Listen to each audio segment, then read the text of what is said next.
하나님 말씀은 구약성경 잠언 17장 17절 18절 말씀입니다. 함께 읽겠습니다. 친구는 사랑이 끊어지지 아니하고 형제는 위급한 때를 위하여 낳느니라. 지혜 없는 자는 남의 손을 잡고 그의 이웃 앞에서 보증이 되느니라. 아멘. 사랑하는 그 친구와 형제라는 제목으로 말씀의 은혜를 나누겠습니다. 사랑하는 그 친구와 형제. 사실 우리들이 인생을 살면서 맺게 되는 여러 가지 관계가 있는데, 그것은 절대적인 관계로서 나의 의지와 상관없이 주어지는 관계가 있습니다. 그 대표적인 것이 혈연 관계입니다. 부모와 자식, 그리고 형제라고 하는 관계는 나의 의지와는 전혀 상관이 없습니다. 이런 것을 이제 보통 우리가 타고난 운명, 팔자라고 이야기를 합니다만, 성경적으로는 그렇게 이야기하지 않죠.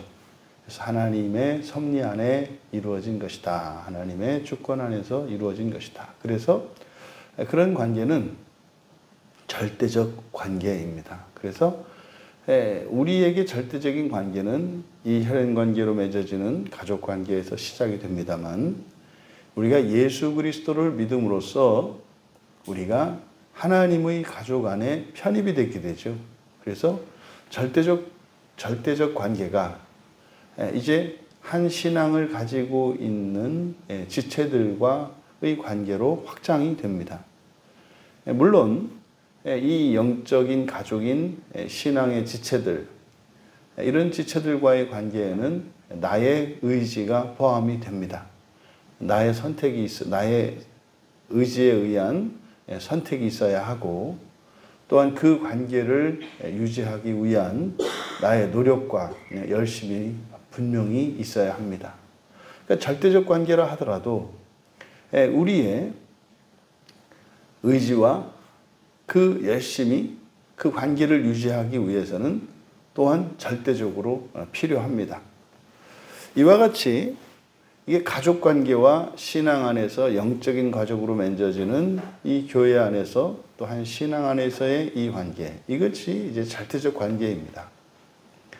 그러면 이제 사회에서 맺게 되는 친구라든지, 또 동업을 하는 동업자라든지, 또 동료라든지 하는 많은 이제 관계들이 생기게 되는데, 그것을 통틀어서 친구라고 말할 수 있습니다. 친구. 이제 성경에서는 이웃이라고도 번역되어 있죠. 그래서 목적과 또 동기나 이런 것이 다를지는 몰라도 이런 상대적인 관계, 그것을 통틀어서 친구라고 이야기합니다. 그래서 친구라는 말 안에는 굉장히 다양한 사람들과의 관계를 포함하고 있습니다. 이것은 선한 친구도 있겠고 악한 친구도 있겠고, 그것이 정말 좋아서 유지하는 관계도 있겠고, 마지못해서 종속되어 있는 그런 관계도 있겠고, 이제 오늘 성경은 바로 이 절대적 관계와 상대적 관계, 다시 말해 절대적 관계의 형제, 그리고 사회적 관계의 친구의 관계에 대해서 이야기하고, 이렇게 사회적 관계와 이런 가족, 이 혈연적 관계의 차이점은 무엇이고, 또한 그것을 두신 목적이 무엇인지를 우리에게 밝힙니다. 17절에 우리말 성경은 친구는 사랑이 끊어지지 않고 형제는 위급한 때를 위하여 낳았다. 이렇게 이제 우리말 성경으로 보면은 친구는 그냥 계속 사랑하는 거고, 형제는 어려울 때 도와주고 도움받는 거고, 이게 형제 관계가 끔찍하지 않습니까? 그래서 내가 이렇게 누군가 형제가 어려우면은 도와줘야 되고 의무이고 반드시 해야 되고, 틀린 얘기는 아닙니다만 사실은 뜻이 굉장히 모호하게 되어 있습니다. 번역이 정확하게 되어 있지 않기 때문에, 그래서 친구는 이렇게 보면은 뭐 친구와 형제 중에 여러분들이 볼 때는 누구를 더 하는 게 좋겠어요? 친구가 좋지 않겠습니까? 친구는 그냥 사랑하는 관계고 형제는 어려울 때 막 도와주는 관계고, 그러니까 형제 관계가 피곤하다. 그러니까 뭐 일순 동의할 수 있기도 해요. 뭐 사실 우리들이 힘든 게 뭐 여러 가지 일도 있습니다만 사실 형제 관계 때문에 피곤한 경우들이 굉장히 많거든요.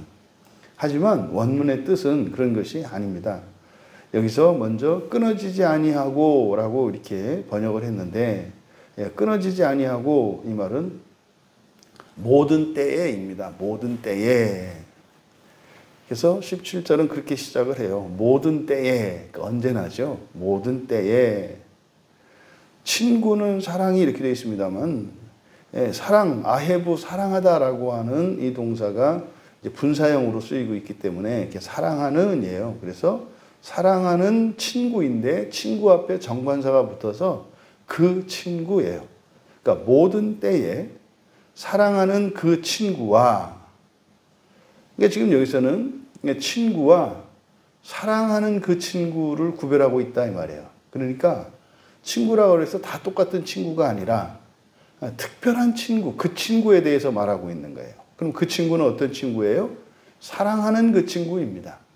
내가 그를 사랑하든 그가 나를 사랑하든 사랑하는 그 친구예요. 그러니까 사랑하는 그 친구와 형제는 이렇게 돼요.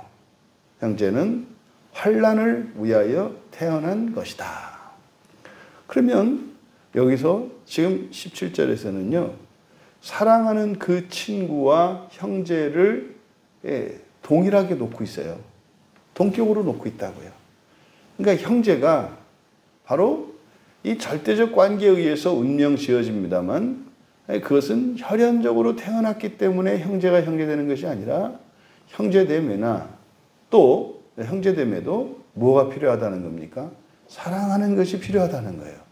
그러니까 사랑하지 않는 형제라면 사실은 그것이 온전한 형제 자매의 관계가 안 된다는 거죠. 또 이 친구도 마찬가지입니다. 친구라고 하는 것은 사회적 관계 속에서 이렇게 상대적인 관계지 않습니까?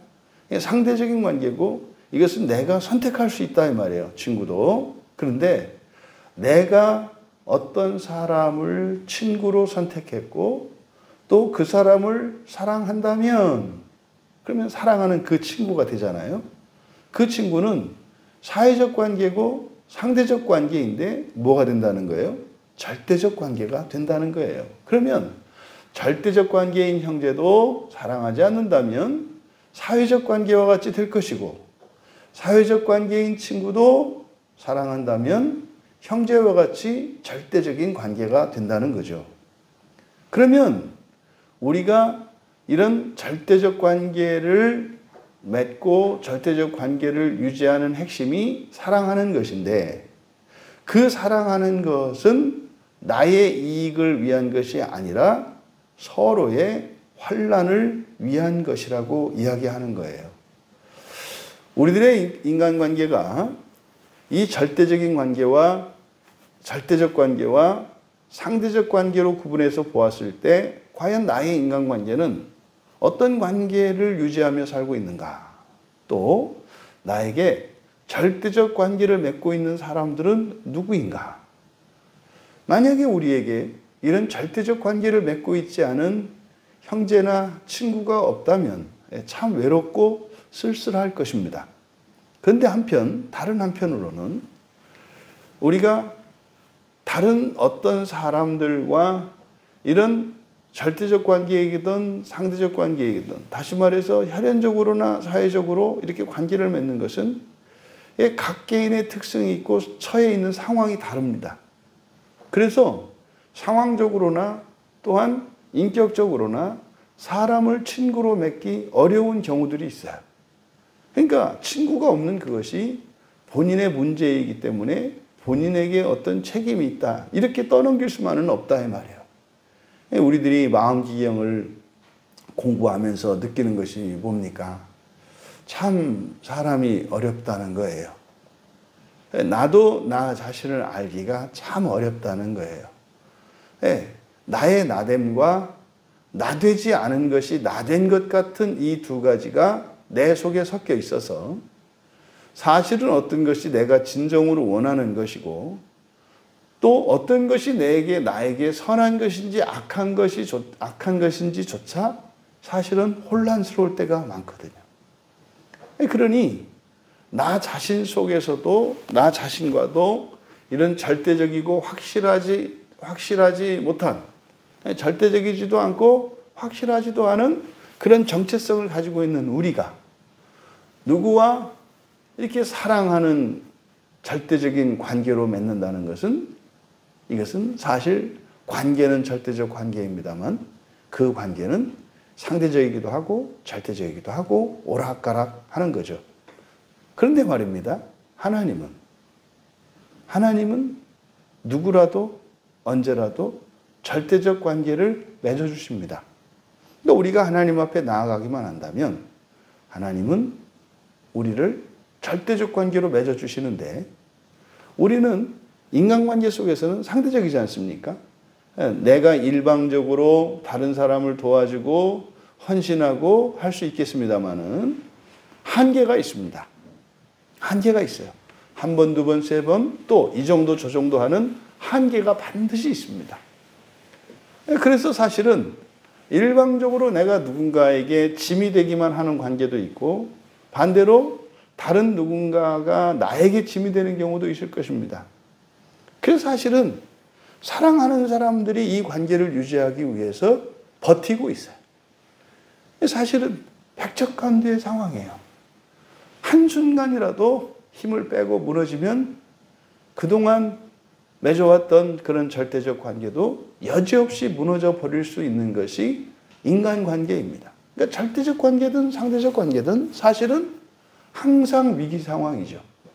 단 한순간도 우리의 마음을 붙들지 않고 또 서로가 서로를 이해하고 도우면서 살아가지 않는다면 모든 관계는 당장이라도 다 깨어질 수밖에 없습니다. 왜냐하면 이것은 우리에 의해서 관계가 유지되기 때문에 그래요. 근데 하나님과 맺는 관계는 하나님에 의해서 이 관계가 유지됩니다. 이것을 헤세드라고 하죠. 이 헤세드에 의해서 하나님과 우리 관계가 절대적 관계로 확실하게 완전하게 유지가 됩니다. 이거를 신약의 용어로 구원이라고 해요. 구원은 하나님의 주권 안에 하나님의 전능하심과 하나님의 완전하심 안에 있습니다. 그래서 창세기 35장 3절에서 야곱이 우리가 일어나 베델로 올라가자.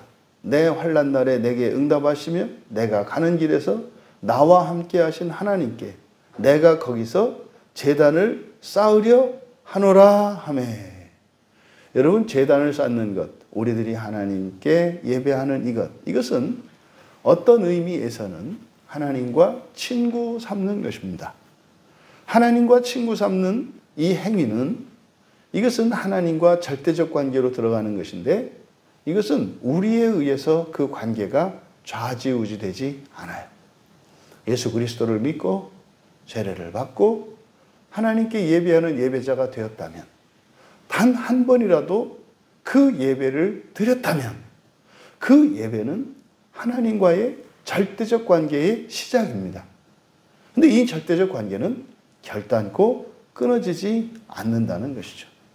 그러면 여러분, 사랑하는 그 친구나 형제나 절대적 관계가 되어서 이 절대적 관계는 환난을 위하여 이 관계가 생겨난 것이라고 했는데, 이 세상에서 우리들이 사람들과 절대적 관계를 맺고 살아감으로써 서로 사랑하고 서로 의지하고 의지가 되어주며 살아야 할 것입니다.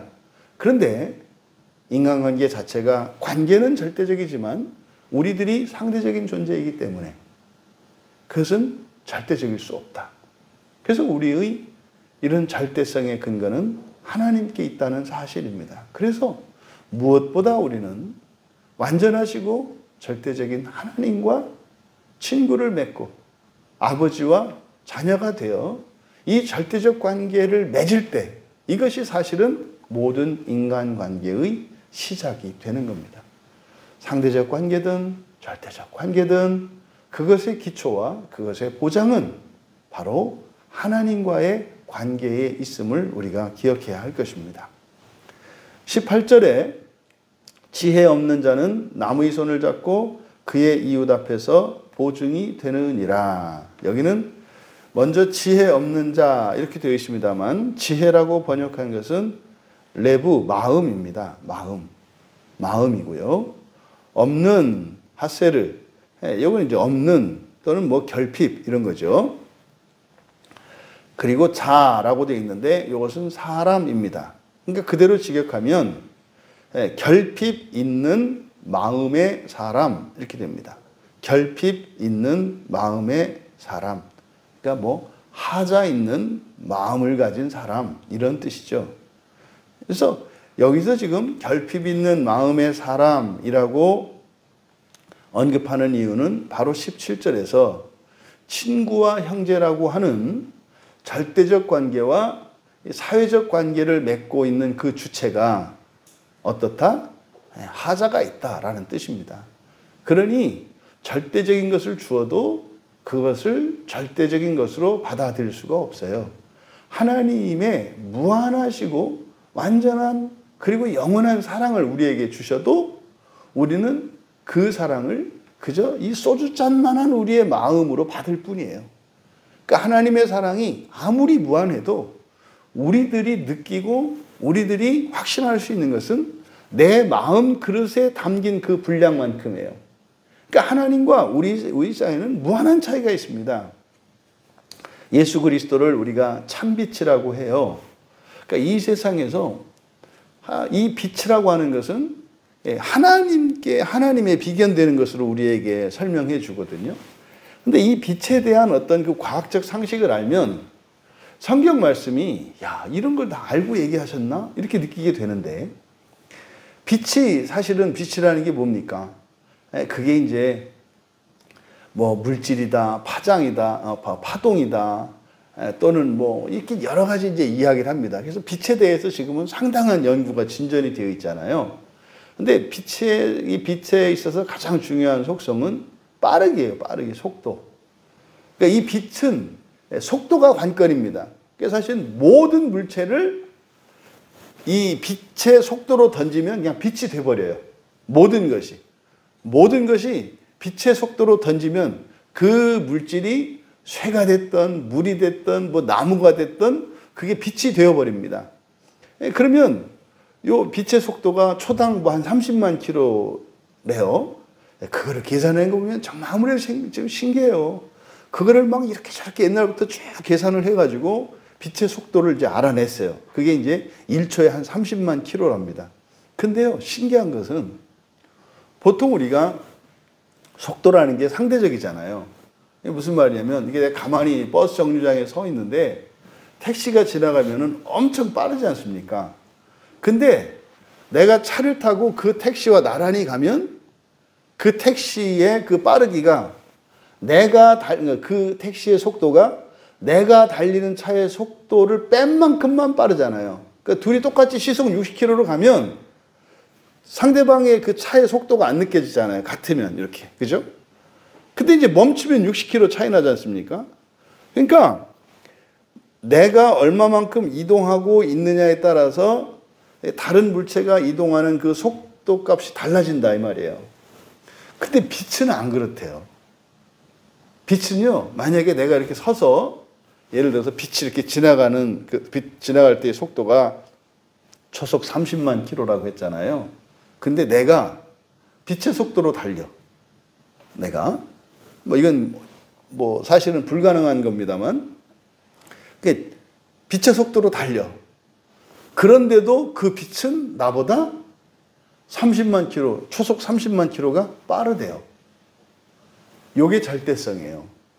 그러니까 빛과의 나의 빛의 속도와 나의 속도의 차이는 언제나 30만 킬로예요. 우리가 아무리 달려도.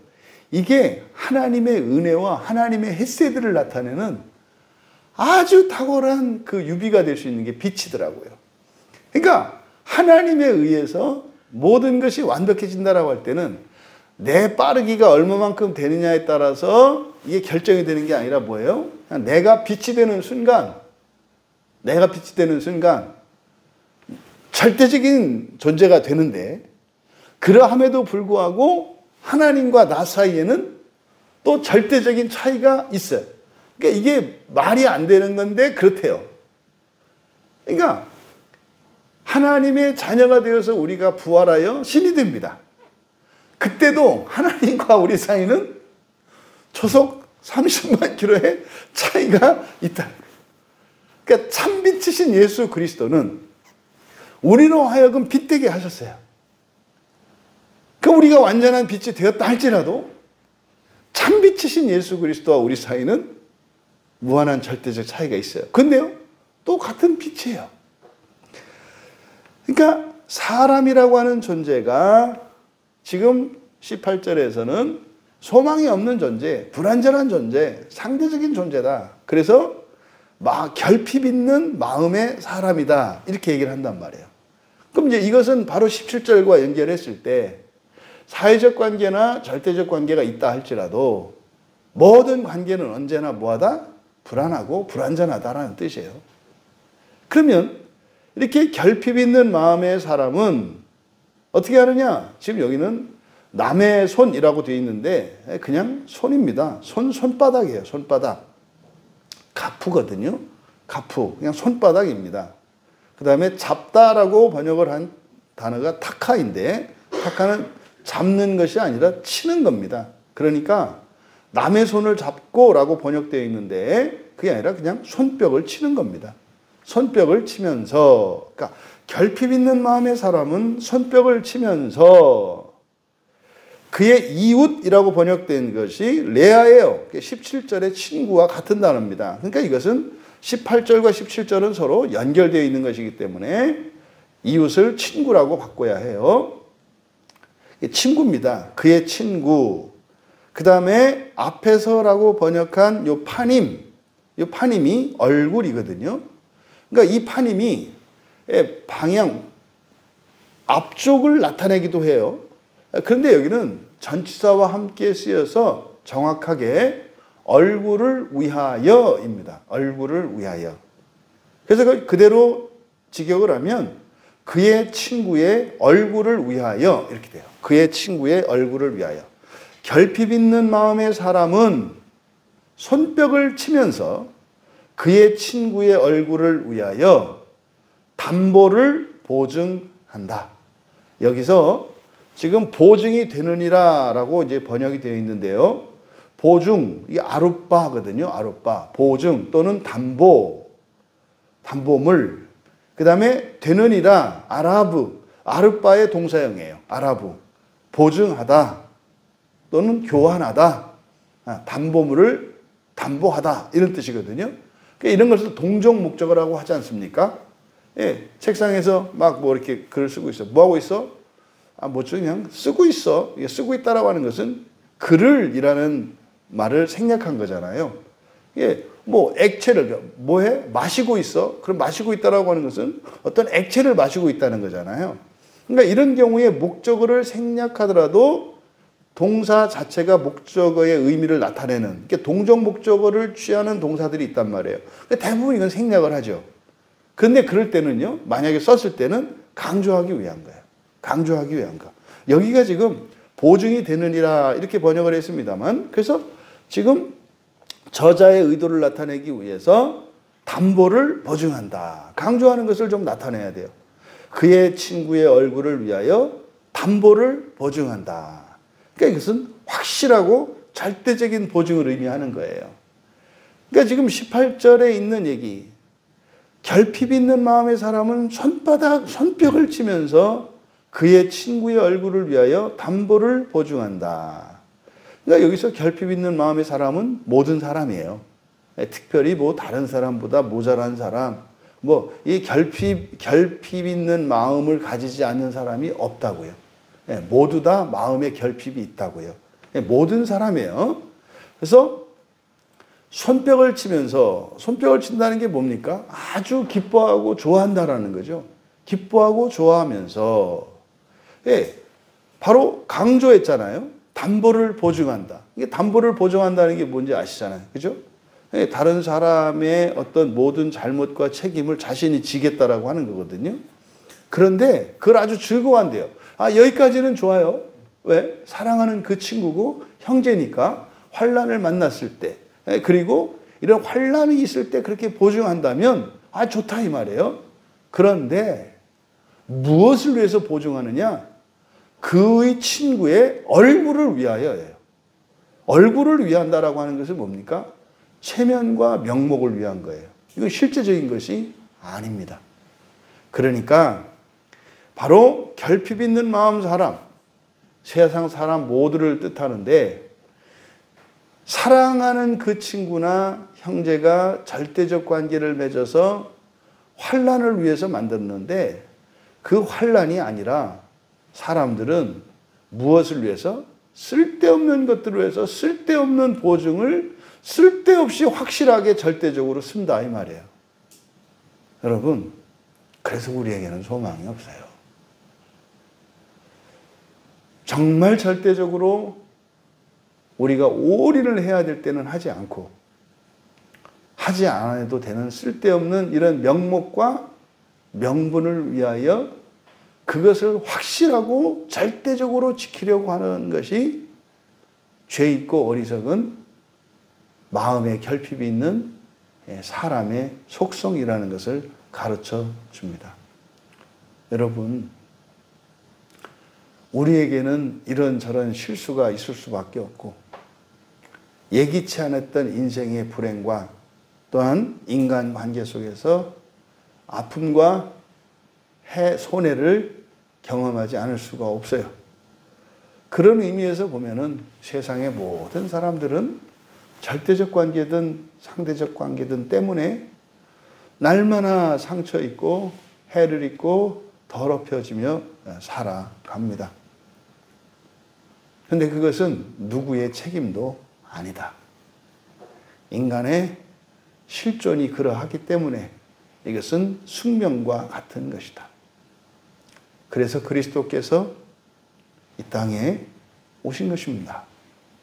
하나님이 사람의 몸으로 이 땅에 오셔서 모든 절대적 관계나 사회적 관계로, 이 상대적 관계로 인해서 다치고 상하고 괴로워하고 소외되고 하는 우리들을 위로해 주시기 위해서 그 모든 관계를 회복시켜 주시고 온전케 하여 오셨고 십자가에서 당신을 내어주신 것입니다. 여러분, 여러분들이 맺고 있는 절대적 관계와 상대적 관계들이 안녕하십니까? 그리스도께서 우리의 모든 관계를 온전케 회복시켜 주시고 절대적인 관계로, 완전한 관계로 바꾸어 주시겠다고 우리에게 말씀합니다. 그리스도의 초대에 응하여 정말 주님과 절대적 관계를 맺음으로써 그 이후에 일어나게 되는 놀라운 관계의 변화를 경험하시고 누리시는 우리 모두가 되시기를 주님의 이름으로 축원합니다. 존귀하신 하나님, 이 세상을 살아가며 함께하는 모든 인간관계가 즐겁기보다는 고통스럽고 위로받기보다는 오히려 위로해 주며 살아가야 하므로 피곤하고 지칠 수밖에 없는 관계인 것을 고백합니다.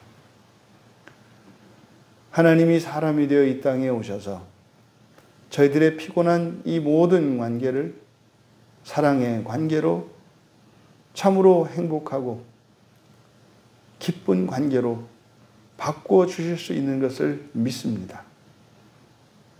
우리의 마음이 주님의 마음을 닮아 주님과 절대적인 관계를 맺을 때 참으로 주님께서 저희들이 맺고 있는 모든 관계를 온전케 하여 주실 것을 믿고 의지하오니 절대적으로 주님을 신뢰하게 하시고 사랑하게 하시며 주님의 고난에 참여하게 하여 주셔서 주님과 절대적 관계를 맺음으로 이 세상의 모든 관계가 새롭게 되어지는 은혜를 누리게 하옵소서. 감사하며 예수님의 이름으로